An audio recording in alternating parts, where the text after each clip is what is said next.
The first thing Nia felt was the mattress. Lord have mercy. She had never felt anything like it in her entire life. It was softer than a cloud, warmer than sunlight, and it smelled like expensive cologne mixed with something clean and woody that made her brain go completely foggy for a solid 3 seconds. The sheets against her skin were silk. Actual silk. Cool and smooth in a way that made her feel like she had somehow stumbled into a 5-star hotel and nobody had bothered to tell her. She lay there with her eyes still closed, just breathing. Then reality crept in. Her eyes flew open. The room she was staring at was enormous. Floor-to-ceiling windows stretched across the far wall, flooding the space with soft morning light that bounced off crystal pendant lamps and landed on furniture so polished and expensive-looking it made her stomach hurt. A velvet chaise sat near the window. Fresh flowers, white orchids, sat arranged perfectly on a marble side table. The kind of room you only saw in movies or magazines that you flipped through in waiting rooms and immediately put down because looking too long made you feel some kind of way. Nia's brain was still catching up. Then she felt it. Warmth. On the other side of the bed. She turned her head slowly. A man. A stranger. Before we get into today's story, do me a favor real quick. Hit that subscribe button right now because stories like this one don't come around every day. And drop your location in the comments below. I want to know where all my beautiful readers are watching from today. A tall, broad-shouldered Korean man lying on his back with one arm resting across his stomach, sleeping like he didn't have a single problem in the world. His face was sharp and structured. Strong jaw, dark lashes fanned across his cheekbones, lips slightly parted. Even asleep, there was something commanding about him, something that filled the room without trying. Nia stared at him for exactly 4 seconds. Then her eyes dropped down to herself. She wasn't wearing her clothes. The outfit she remembered, the torn blouse, the dirty jeans she had been wearing for weeks, was gone. Someone had dressed her in a soft, oversized sleep shirt that fell to her mid-thigh. Clean, comfortable, like something you'd pull from a drawer without thinking. Someone had changed her clothes. The panic that hit her was instant and white-hot. She was on her feet before she even made a conscious decision to move. Her hand connected with the side of his face so hard the sound cracked through the quiet room like a thunderclap. His eyes snapped open. What the? Stay away from me! Nia screamed, already backing toward the wall. The man sat up fast, one hand pressed to his cheek, his dark eyes sharp and alert in an instant, like someone who was used to waking up ready. He wasn't panicked. He wasn't angry. He just looked at her with this steady, unreadable expression that somehow made her more afraid. Her eyes caught something near the wall, a decorative baseball bat, the kind rich people displayed like art. She grabbed it with both hands and pointed it directly at him. "Don't," she said, her voice shaking. "Don't you dare come near me." He raised both hands slowly, palms out. "Put that down," he said. His voice was deep and even. No urgency, no alarm, just calm, the particular kind of calm that belonged to men who were never the most afraid person in any room. "Who are you?" she demanded. "Where am I? What did you do to me?" "I didn't do anything to you," he said. "I helped you." "Helped me?" She tightened her grip on the bat. "I woke up in a stranger's bed in clothes that aren't mine, and you want me to believe you helped me?" He held her gaze without flinching. "Your clothes were torn and covered in blood," he said quietly. "A woman on my staff changed you. I wasn't in the room." Nia's chest was heaving. Every survival instinct she had was screaming at her to run, to get out, to not believe a single word coming out of this man's mouth, no matter how calm he sounded or how steady those dark eyes looked. She backed toward the door without turning around. "Don't follow me," she warned. Then she turned and ran. The penthouse opened up below the staircase like something out of a dream she wasn't qualified to have. Marble floors, a kitchen that gleamed, floor-to-ceiling bookshelves, art on the walls that probably cost more than everything she had ever owned combined. All she wanted was a door. What she didn't know, what she couldn't know, was that the man she was running from was the only reason she was still breathing. To understand Nia Okafor, you had to understand where she came from. Not the woman gripping a decorative baseball bat in a stranger's penthouse. Not the woman who had crossed deserts and survived things that would have broken most people in half. You had to go back further than all of that. Back to the small village outside Lagos where she grew up, where the roads turned to red mud every rainy season and the electricity came and went like a moody relative who never called before showing up. Back to the beginning. Her father, Emmanuel Okafor, was the kind of man who could fix anything with his hands. Engines, rooftops, broken furniture, whatever the neighbors needed. Emmanuel showed up with his toolbox and his big laugh and never once asked for more than a decent meal in return. Nia worshipped him, followed him around from the time she could walk, handing him tools she didn't know the names of yet, just happy to be close to him. Her mother, Adiz, was quieter but stronger in ways that didn't announce themselves. She rose before sunrise every single morning, loaded her wooden cart with tomatoes, peppers, and garden eggs, and pushed it 1.5 miles to the roadside market. Whatever she earned, she stretched like miracle fabric, school fees, food, medicine, church offering. Never complained, never explained, just handled it. They were poor, but they were whole. Then sickness arrived and dismantled everything. Emmanuel started losing weight slowly at first, then faster. He complained about pains in his stomach that he tried to laugh off the way men of his generation were taught to laugh off weakness. By the time Adiz dragged him to the hospital, the doctor's face said everything before his mouth did. Treatment was possible. Payment was required up front. Adiz sold the furniture first, then her gold earrings, the ones Emmanuel had saved for 2 years to buy her as a wedding gift. Then the good pots. Then the neighbor's old television set they had been keeping safe while he worked abroad. It wasn't enough. Emmanuel died on a Tuesday morning while Nia was at school. She came home to find her mother sitting outside the front door with her hands folded in her lap and her eyes seeing something very far away. Nia was 17 years old. She sat down beside her mother on that cracked concrete step, and neither of them said a word for a very long time. After that, Nia became the one who handled things. She dropped to part-time school and picked up whatever work she could find. Cleaning houses in the nicer neighborhoods across town. Washing and pressing clothes for a woman who ran a small laundry business from her compound. Selling puff-puff and chin-chin from a tray balanced on her head at the bus stop every Saturday morning until her feet screamed. Her younger brother, Emeka, was 12.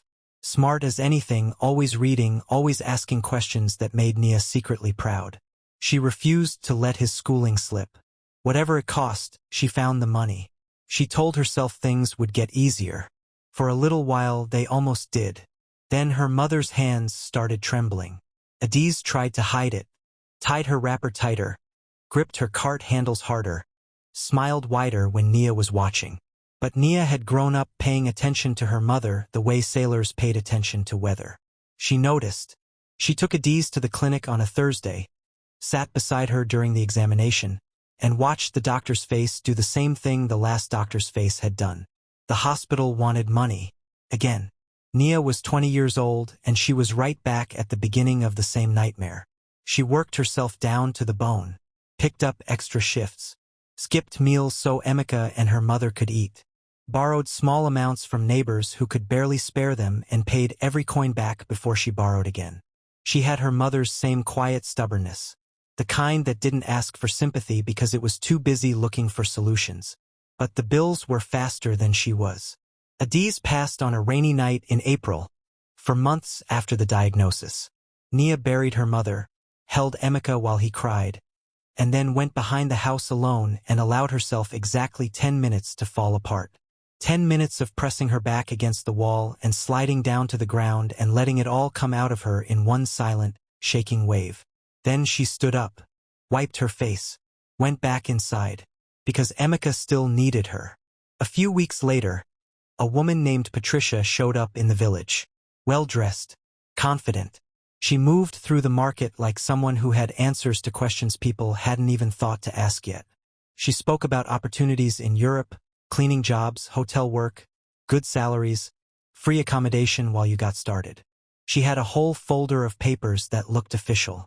She had names of women from nearby villages who had already gone and were sending money home to their families. Nia was not naive.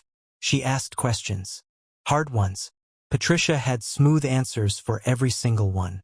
And Nia was tired.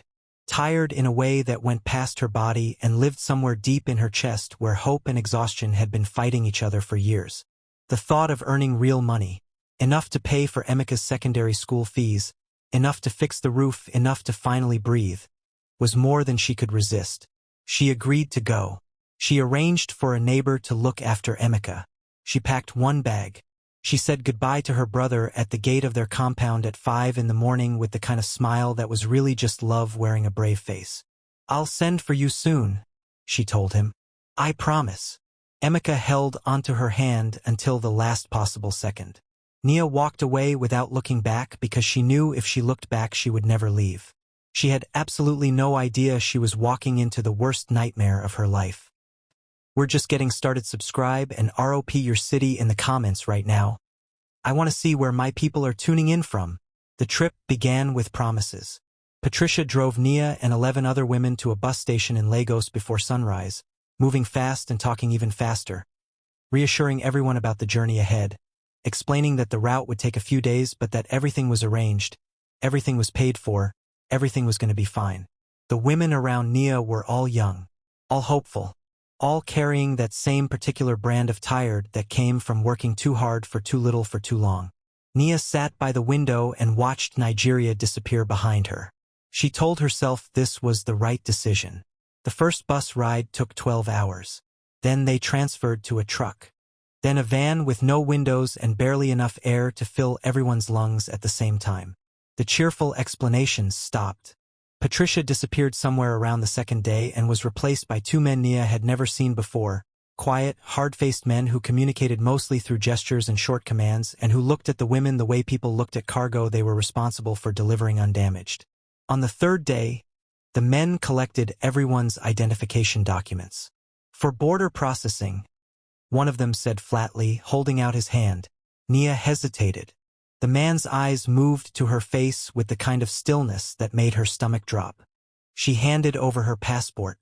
The documents never came back. Days blurred together after that. The landscape outside changed from familiar green to dry scrubland to cracked desert earth that stretched in every direction without apology. The sun was relentless, bearing down on the vehicles during the day and abandoning everyone to bitter cold at night. Food was distributed once a day if they were lucky. Water was rationed in small bottles that were never quite enough. Women started getting sick. A girl named Blessing, she couldn't have been older than 19, developed a fever somewhere in the middle of the desert crossing. She shook so badly her teeth chattered. Nia tore a strip from the bottom of her own blouse, soaked it from her water ration, and pressed it to Blessing's forehead for hours, talking to her softly the whole time, telling her about Emika, about the things she planned to do once she had real money. Anything to keep Blessing's eyes open and focused. "Stay with me," Nia kept saying. "Stay with me, okay?" Blessing stayed. But 3 other women weren't as fortunate. Nia never learned their names. One morning they simply weren't there anymore, and when she asked one of the guards quietly where they had gone, he looked through her like she hadn't spoken at all. She never asked again. Fear settled into her body like a second skeleton.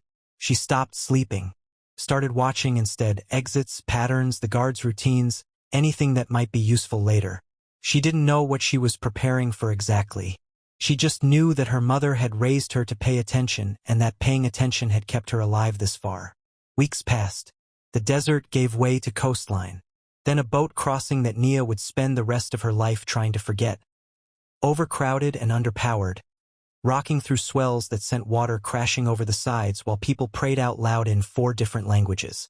Nia gripped the side of the boat with both hands and fixed her eyes on the horizon and refused to look down at the dark water below. She had not survived everything she had survived to drown in the Mediterranean Sea. She did not drown. When they finally reached land, cold, exhausted, soaked through, there were no job coordinators waiting, no hotel representatives, no folders of employment paperwork like Patricia had promised. There were only more men, different men, but with the same hard faces and the same flat eyes that looked right through you.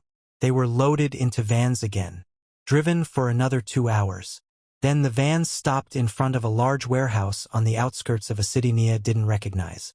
The kind of building that had no signs, no windows at ground level, and a gate with a padlock so heavy it looked like a statement. The doors opened. They were pushed inside.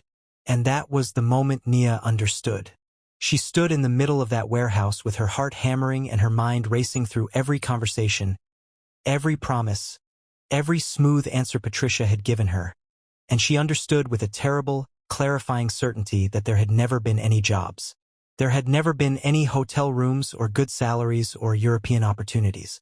There had only ever been this. The traffickers moved through the group assigning numbers. Actual numbers, written on small cards that were pressed into each woman's hand like a receipt. Along with the numbers came the debts, transportation fees, food fees, accommodation fees, fees for the water they had been given in those small bottles that were never enough. The total amounts were staggering, impossible, designed to be impossible. You work until it's paid. One of the men explained in broken English, not even looking up from his clipboard. However long that takes. Nia stared at the card in her hand. She looked at Blessing standing beside her, the fever still flushed in her cheeks, her eyes glassy with shock and exhaustion. She looked around at the other women. The hope completely drained from their faces now, replaced by something hollowed out and frightened that Nia recognized because she had seen it in her own mirror during the worst months after her mother died. She curled her fingers around the card, and she made herself a promise. She was getting out of here. She didn't know how yet. She didn't know when. But she was getting out. She spent the days that followed watching everything. The guards changed shifts at specific times. There was a side door near the back of the warehouse that wasn't padlocked from the inside, just bolted. 2 of the exterior cameras had blind spots she could map if she counted the seconds carefully. She stored every detail in a part of her mind she kept completely private, building a picture piece by piece the way her father used to build things, patiently, methodically, without rushing. Then one night, pressed against the wall in the dark with her knees pulled to her chest, she overheard 2 guards talking near the door. Her understanding of their language was limited, but she caught enough. Auction. Private. 3 days. Whatever she was going to do, she had exactly 3 days to do it. Nia pressed her back harder against the cold wall and closed her eyes and thought about Emeka standing at the gate of their compound at 5 in the morning, holding her hand until the very last second.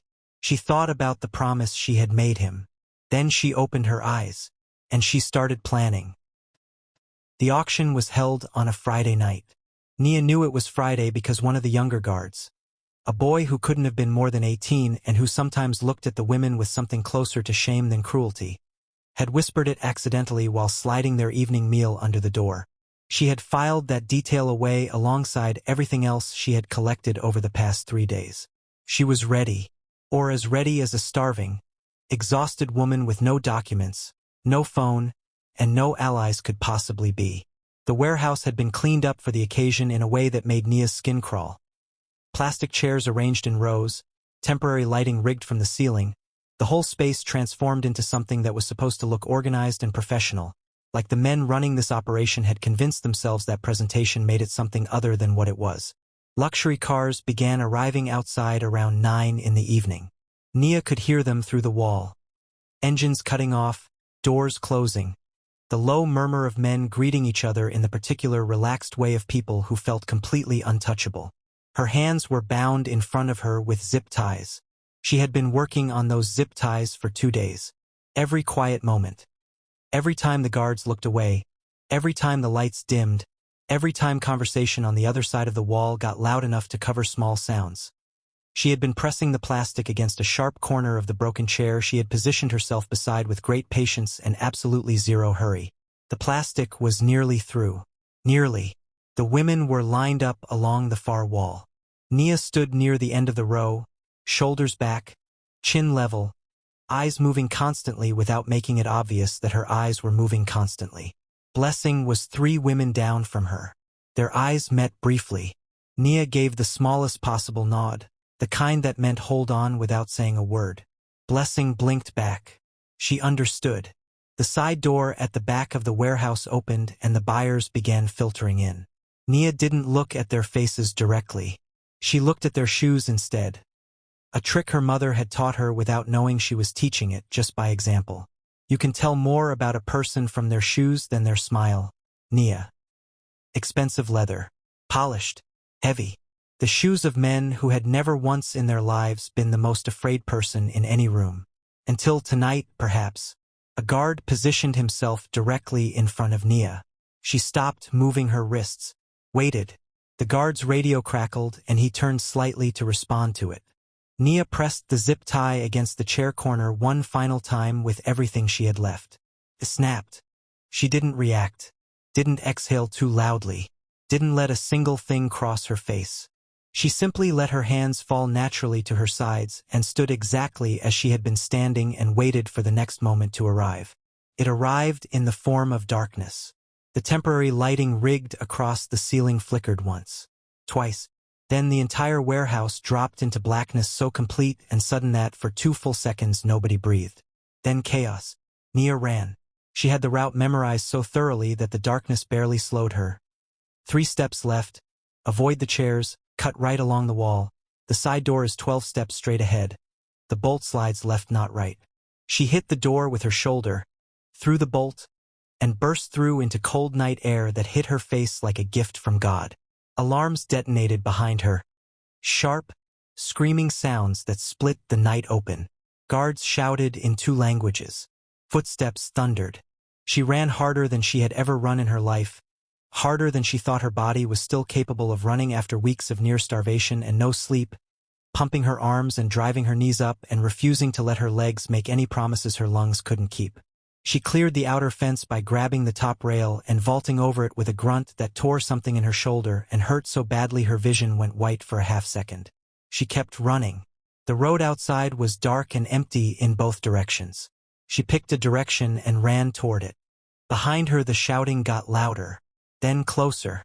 A hand closed around her arm from behind and yanked her backward so hard she spun completely around and would have hit the ground if the guard hadn't been gripping her so tightly. She fought hard, scratching at his hands, driving her heel down onto his foot, twisting her body with every ounce of strength she had left in her. He was bigger, stronger, and she was fading fast, her legs going rubbery beneath her, the edges of her vision starting to go soft and gray in a way that terrified her. "Stop!" the guard snarled, twisting her arm behind her back. Nia's knees buckled. She was going down. She was going back. Then the night exploded. Black SUVs came from nowhere, 4 of them moving fast and precise, cutting off both ends of the road simultaneously with the kind of coordination that didn't happen by accident.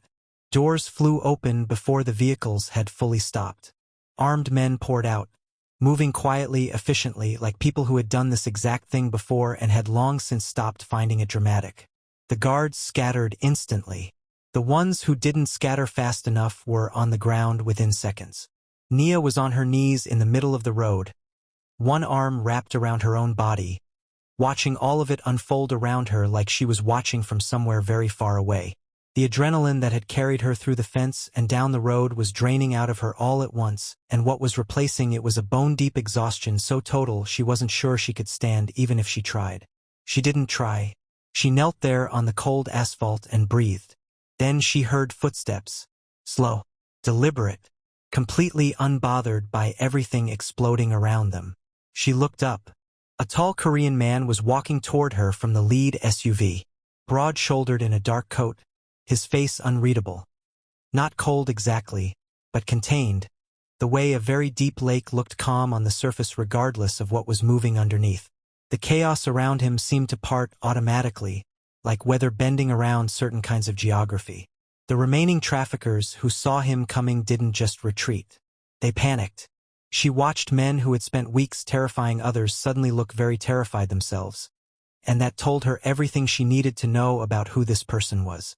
He stopped in front of her, looked down at her with those dark, unreadable eyes.